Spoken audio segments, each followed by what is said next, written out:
Imaginez, vous êtes le programmateur pour France 2 et France Télévisions en général. Le 2 avril, c'est la journée mondiale de l'autisme. Vous avez une multitude de programmes possibles. Vous pouvez faire un docu sur le sujet, donner la parole aux autistes présents à différents endroits sur le spectre, des autistes verbaux, d'autres non-verbaux, et j'en passe. Vous pouvez prendre un sujet et faire un focus précis dessus. Et puis là, vous choisissez de valider un film financé par nos impôts, proposé par le père d'une fille autiste. Bon, pourquoi pas. Mais le film excuse le meurtre eugéniste d'un enfant autiste tué à cause de son autisme, pour son autisme, et s'inspire de l'histoire vraie d'une meurtrière, Anne Ratier, qui a tué son enfant handicapé.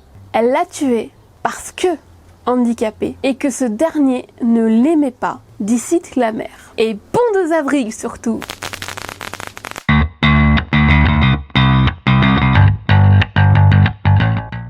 Avant de commencer, je vous mets une pétition à signer et à faire circuler, c'est très important, pour demander la non-diffusion du film dont l'on va parler aujourd'hui et juste après. Vous l'avez en commentaire épinglé juste en dessous. Le 12 mars 2023, un article sort sur le média handicap.fr appelé « Autiste sévère, tué par sa mère, un film poignant » sur France 2. Est-ce que j'ai vraiment besoin de continuer ou c'est bon, vous avez vu le problème? Mais partez pas, c'est encore pire derrière. Oui. Donc l'article nous raconte le projet de film qui sera diffusé le 3 avril, qui traite de l'assassinat d'une mère de son enfant parce que autiste. Le tout étant donc dépeint comme poignant et beau. Vous ne rêvez pas, cet article, comme le film, fait la promotion de l'eugénisme le plus tranquillement du monde. Je rappelle aux médias handicap.fr et à France Télévisions ainsi que l'équipe derrière que faire la promotion de l'eugénisme et donc mettre en danger la vie d'une population entière, ici les autistes, et je pense qu'on peut aller taper plus largement sur tous les handicaps confondus en général, est complètement illégal. D'après la loi du 29 juillet 1881 sur la liberté de la presse qui dit que ceux qui, par l'un des moyens énoncés à l'article 23, auront provoqué à la discrimination, à la haine ou à la violence à l'égard d'une personne ou d'un groupe de personnes à raison de leur origine ou de leur appartenance ou de leur non-appartenance à une ethnie, une nation, une race ou une religion déterminée seront punis d'1 an d'emprisonnement et de 45 000 € d'amende, ou de l'une de ces deux peines seulement. Et ce qui est formidable, c'est que là, contrairement à Music par exemple, où l'on sentait que ça puait quand même très fort, mais pour lequel on avait besoin de voir le film pour être sûr, ici, Le Bihan, à l'origine de cette horreur de film, nous fait bien comprendre que nos inquiétudes sont fondées. Ah moi ça m'arrange, hein. J'aurais pas à vous l'analyser plus tard et à me l'infliger. Là, vu le propos défendu derrière. On apprend donc dans cet article que le film s'inspire de Anne Ratier, meurtrière eugéniste faisant la promotion de ce qu'elle appelle l'euthanasie pour autrui. Vous sentez comment ça pue très fort l'eugénisme ? Une personne très chouette. Mais je reviendrai plus tard sur l'affaire Anne Ratier précisément. Et enfin, on a les déclarations de Le Bihan. Pour replacer le contexte, il est père d'une ado autiste. C'est aussi un acteur, si vous ne le connaissez pas. Récemment, vous avez pu le voir notamment dans Gueule Noire, par exemple. Film de genre français / horreur épouvante, que je vous conseille au passage, qui a été quand même très sympa. Même si mon cœur va quand même pour Vermine.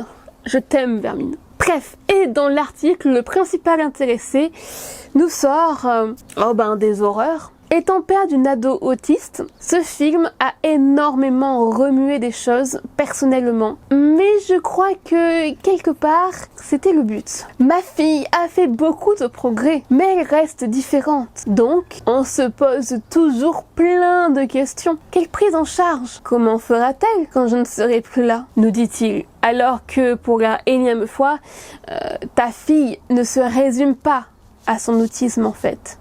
C'est un être humain, une personne, quelles que soient ses difficultés et sa position sur le spectre. Le bilan n'en est pas à son coup d'essai. On le voit pleurer sur les plateaux de télévision et parler de l'autisme de sa fille, comme d'une honte. Si elle ne le comprend pas aujourd'hui, on n'en sait rien, elle va adorer plus tard. Un plaisir. Il a écrit aussi un livre qui pue l'inspiration porn et le validisme ordinaire, appelé Un bonheur que je ne souhaite à personne. Encore une fois, sympa pour sa fille. Hein. Vous imaginez quand même que moi, ça me heurte en tant qu'autiste, alors que je ne le connais pas. Il n'est pas dans mon entourage, il m'a jamais parlé, jamais rencontré.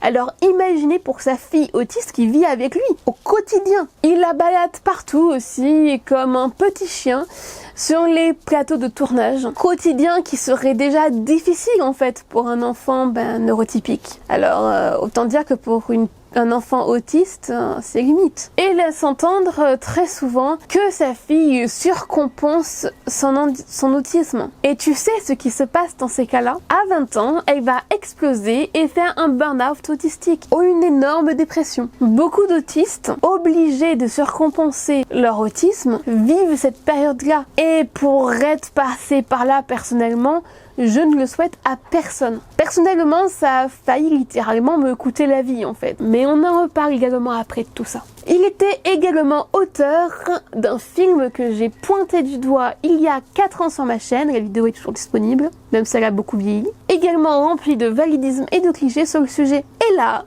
il fait la promo de l'eugénisme. Si un père d'un enfant valide avait sorti qu'on pouvait questionner le fait de tuer son enfant et être empathique pour des meurtriers ayant fait des infanticides, je suis sûre que l'ASE, donc l'aide à l'enfance lui aurait retiré la garde. Ou au moins serait venu le voir. Mais comme là, on parle d'autisme, c'est ok pour sa fille et lui. Ok, elle aime. Le vomi, le retour, tout ça. Et enfin, on apprend qu'un pseudo-débat sur ce sujet aura lieu. Ben oui, quelle bonne idée de débattre de si oui ou non il faut tuer son enfant parce qu'il est autiste. C'est évidemment un sujet qui doit donner lieu à un débat. Bien évidemment, bien sûr, bonne idée. Ça, c'est le même problème que lorsque l'on débat avec l'extrême droite.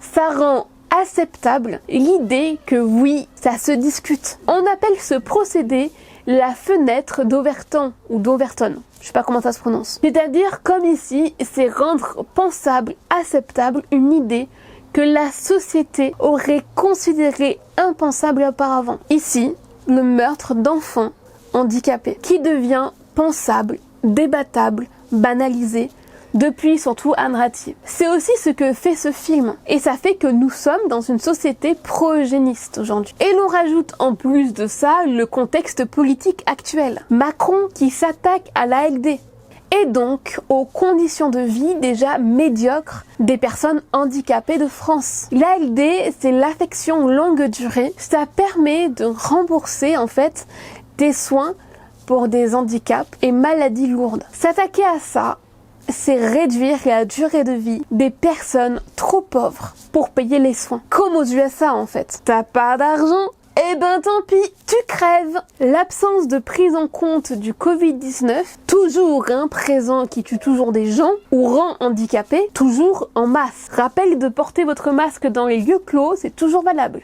Et ça vous évite la gastro et la grippe quotidienne en plus. Merci. Et enfin Macron lance de nouveau la discussion sur la fin de vie. Personnellement, je ne suis pas foncièrement contre un suicide assisté. Mon histoire personnelle fait que j'y suis favorable. Pour des cas bien particuliers de personnes qui agonisent avec une mort atroce et inévitable dans les derniers jours d'agonie. J'ai vu quelqu'un mourir dans ma famille dans des conditions horribles. Proposer le suicide assisté, comme au Canada par exemple, ou en Suisse, ou je sais plus quel pays fait ça, dans une société où les handis ne peuvent pas bien vivre, ça s'appelle de l'eugénisme. Et en meurtre. Parce que t'as pas le choix en fait, t'as le choix entre vivre dans des conditions horribles ou mourir. C'est pas un choix, ça. Dans certains pays, le simple fait d'être handicapé fait que ton généraliste peut te proposer si tu veux mourir ou non, en fait. En bref, déjà de base, débattre là-dessus, ça pue très fort. Mais en plus, dans le contexte actuel, c'est irresponsable et dangereux. Ce genre de discours, que ce soit l'article ou le film ou le pseudo-débat, ça a des conséquences. Ce n'est pas émouvant, ce sont des meurtres. Et surtout, ça sert à justifier d'autres meurtres, bien réels eux. Et ça nous met en danger en fait. Ce film a de grandes chances de provoquer des morts. On connaît bien ce phénomène en fait. Il s'appelle le copycat. C'est quand des meurtriers imitent ce qu'ils ont vu dans des récits de fiction, dans les médias, etc. Anne Rattier. Petit retour sur Anne Rattier, qui sert donc d'inspiration pour ce chef-d'œuvre. Anne Rattier est donc une femme qui milite, selon elle, pour l'euthanasie pour autrui. L'euthanasie pour autrui, ça n'existe pas. Tuer des gens sans leur consentement, c'est un meurtre, comme le précise l'avocate Elisa Rojas, entre autres. L'héritage du meurtre compassionnel de personnes handicapées sous le nazisme impacte encore notre société. Anne Rattier se fait connaître via une interview le 4 mars 2019 sur Combini, animée par Hugo Clément. Merci Hugo Clément. Ah là là, quelle bonne personne formidable que tu fais, dis donc. Ah, je t'aime. La vidéo est vue 2,5 millions de fois en 24 heures. Une vidéo où l'on excuse et justifie une meurtrière purement eugéniste. Vous vous rendez compte de la gravité. Et Anne Rattier y va pour faire la promotion de son livre. Bah oui, qui idem est une apologie de l'eugénisme. Où elle explique tranquille pourquoi et comment, oui, comment elle a tué son enfant handicapé à cause de son handicap. Elle tourne en mode ouin, le handicap, c'est horrible. Et les gens ont fait le raccourci et des parallèles évidemment du le gamin est un légume, mais on n'en sait rien. Et puis même, et c'est très peu probable vu ce qu'elle rapporte derrière elle-même, son enfant était handicapé. Elle ne l'a pas supporté et l'a tué pour ça. Et se fait donc de l'argent sur son meurtre grâce à son livre. On n'est même pas là dans le cadre d'un parent qui explose et tue son enfant après une dépression par exemple, provoquée par le validisme de la société, ce qui peut arriver malheureusement. Évidemment ça n'excuse rien, même si un parent qui fait ça il n'est pas excusable. Et même si l'enfant était un légume, comme le disaient certains, ça n'excuse absolument rien. Mais ça s'explique. Ici, c'est pas le cas. Je connais des personnes handicapées qui seraient qualifiées comme telles. Et spoilers alert, elles ont une vie aussi en fait, et elles vivent très bien leur vie autant que possible, et elles sont contentes d'être en vie. Et à aucun moment, ça ne justifie un meurtre pour les délivrer de leurs conditions. Ce genre de raisonnement provient de la notion de vie indigne d'être vécue, développée par les nazis. Ouais, qui tuaient les personnes handicapées, soi-disant pour leur bien-être. Je me suis infligé les premières pages lisibles sans le payer, parce qu'il faut pas déconner non plus, de son livre, et évidemment, c'est l'horreur que l'on imagine que c'est. Bien larmoyant, et bien horrible. Oui, parce que si elle invoque pas de « oh mon Dieu, c'était horrible » et de validisme, ça marche un peu moins quand même. Je vous renvoie vers la tribune que j'avais signée à l'époque, Nous on dit nous voulons vivre. Et ma vidéo sur le sujet, même si idem, elle a quand même beaucoup vieilli. En bref, on est sur une meurtrière qui milite pour que d'autres parents puissent tuer leur enfant. On en est là, uniquement sur base de handicap, qui a attendu la prescription judiciaire pour écrire un livre pour pousser à légaliser l'eugénisme. Le tout avec un papier cadeau sous forme de ouin le handicap, ah là là c'est horrible, c'est nul, oh mon Dieu. Beaucoup de valides qui ne connaissent pas nos réalités ni rien sont tombés dans sa logique. Elle est persuadée, même des années après, qu'elle a eu raison de tuer son enfant. Elle le dit elle-même en fait, il n'y a pas besoin de fouiller très loin. Même si l'accompagnement avait été mieux fait, même avec tous les moyens du monde, même accompagnée par l'État comme tous les parents en rêvent, elle aurait quand même tué son fils. Le handicap étant son seul problème ici. Évidemment, il a fallu faire une référence à la religion, bien évidemment, qui serait les seuls opposants à son acte, en invisibilisant complètement les personnes handicapées militantes, en fait, qui veulent rester en vie, encore une fois. Mais évidemment que quand tu entends cette histoire, tu te dis « Eh tiens, je vais en faire un film du point de vue de la mère ». Un mec qui pense comme ça est un danger public pour la société. On n'est pas censé lui donner la possibilité de le faire. Peu importe qui c'est, même si c'est le plus grand réalisateur du monde, même si c'est Spielberg par exemple, ça ne doit pas pouvoir arriver. Ce n'est pas normal. C'est meurtre que l'on excuse. Être autiste égale survivre. Le 1er mars, c'est la journée mondiale de la commémoration des assassinats de personnes handicapées en raison de leur handicap. Cette journée vise à rendre visibles ces meurtres. Malheureusement, elle a encore trop peu d'impact en France et reste surtout dans les pays anglophones. Mais cette journée martèle et rappelle que tous les jours, des personnes handicapées sont assassinées par leur famille, leurs aidants, leurs soignants, ou alors carrément poussées au suicide. Voir un tel projet annoncé 15 jours après cette journée, d'autant que c'était à la même période que Ratier avait eu droit à son quart d'heure de gloire et exposition médiatique. Être autiste, c'est passer son temps à survivre. Être autiste, c'est risquer de se faire tuer par sa famille. Puis c'est survivre et risquer 3 fois plus qu'un suicide en raison des violences et du validisme de la société. En moyenne, on vit 17 ans de moins qu'une personne valide. Il y a très peu d'études là-dessus, surtout en France où on s'en fiche un petit peu. Le Bihan prétend dans l'article que le meurtre filicide d'un enfant se produit une fois tous les 10 ans.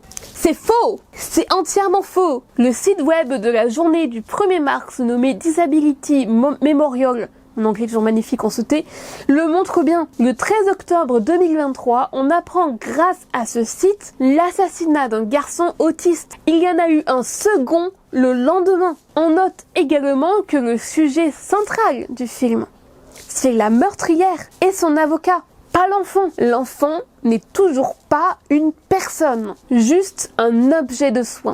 Et même s'il n'y avait pas de meurtre derrière, ça serait validiste de base, de ne pas considérer une personne handicapée comme une personne. Quand un meurtre est commis sur une personne autiste, le traitement médiatique n'a rien à voir avec un autre meurtre filicide d'enfant. Ces derniers sont des monstres, ceux d'avant des héros pathétiques. Et quand c'est la personne autiste qui tue ses parents, il est traité comme un monstre également. On y retrouve les champs lexicaux et traitements similaires aux articles que vous avez qui se demandent si Jeffrey Dahmer est autiste, par exemple. Et on a pu voir un meurtrier autiste ayant fait un parricide être condamné à la prison à perpétuité. Ratier, elle, n'a jamais été inquiétée pour son acte, comme pour sa promotion de l'eugénisme. Toujours illégal. On ne mentionne pas de sadisme pour la mère assassin. Par contre, l'autiste qui tue, lui,